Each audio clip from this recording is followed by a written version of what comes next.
Thank you very much, Jack. It's a pleasure to read tonight with my fellow California writers and to celebrate Jack's wonderful encyclopedia.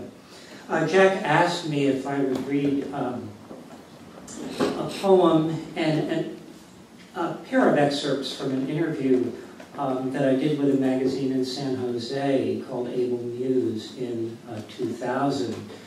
The excerpts are responses to questions asked by the Los Angeles poet Kevin Durkin about my interest in metrical composition.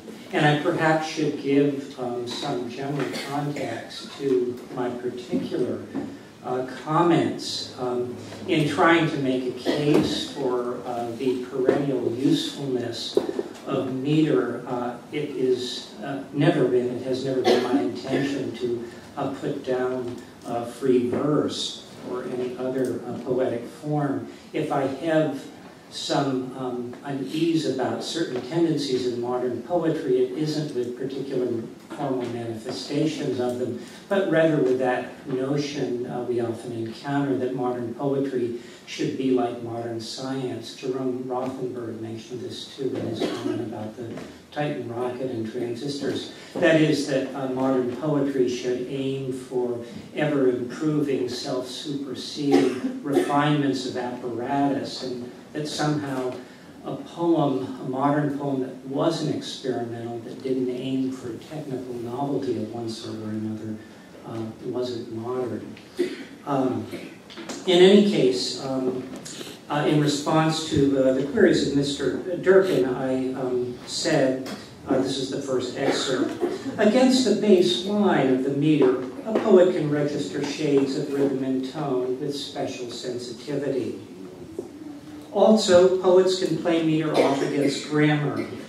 They can run sentence structure through the end of the metrical unit, or conversely, achieve emphasis by end stopping, by making the metrical unit coincide with the grammatical one. What's more, working in meter and with the related devices of rhyme and stanza, you find the form forcing you to think of all sorts of alternative ways of phrasing, of thought, and of feeling. As you try to secure this or that cadence or rhyme, you start thinking of things that otherwise would never have occurred to you. In this sense, meter can be mentally and emotionally enlarging. You can achieve that in other forms too, but this is one thing that meter can do. And then the second excerpt, metrical poetry is also just plain fun. Though it has rules, once you start working within their boundaries, you find all sorts of interesting challenges. Rhythmically organized verse is catchy. It's easier to remember than other forms of writing. It offers a sensuous appeal to the ear and the mind. And poetic form can create all sorts of pleasurable symmetry and surprises, and can give a poem a resistant grace and power. A fine metrical poem by, and I mentioned several writers, and I'm happy to see here that about half of them are California writers. Richard Wilbur, Janet Winters, Janet Lewis Winters, Louise Bogan, Philip Larkin, X.J. Kennedy, Edgar Bowers, Tom Gunn, or Anthony Hecht, or to go back even further, the great sonnet from Robert Frost or Count A. Cullen feels like it's built to last. And the poem I'll read is set in Los Angeles, and it concerns the way that our streets and freeways, which of course were initially designed to connect us, and our communities have served over the long haul to divide us.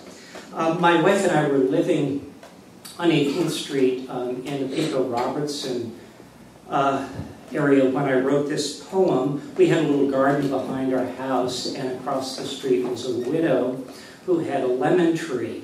And I would bring her flowers, and she would, in exchange, give me lemons from her tree. This happy trade was inhibited, however, by the traffic along the street. 18th, as you may know, runs parallel about a mile north of the Santa Monica Freeway. And during rush hour, people use it as an alternate route to the Santa Monica Freeway. And though it's just a little two-lane street, many of them drive as if they still think they're on the freeway. In any case, I was thinking about this. I grew up in Vermont, and as I was writing the poem, I thought of a famous New England poem about something that simultaneously brings people together and divides them. And an allusion to that poem came into my poem, too. My neighbor's first name gave the poem its title. Faye. I bring Faye flowers. When I cross the street, she meets and gives me lemons from her tree. As if competitors in a Grand Prix, the cars that speed past threaten to defeat the sharing of our gardens and our labors. Their automotive moral seems to be that hell for leather traffic makes good neighbors. 10 years a widow, standing at her gate, she speaks of friends, her cat's trip to the vet, a grandchild's struggle with the alphabet. I conversationally reciprocate with talk of work at school, not deep, not meaty. Before I leave, we study and regret her alley's newest samples of graffiti. Then back across with caution.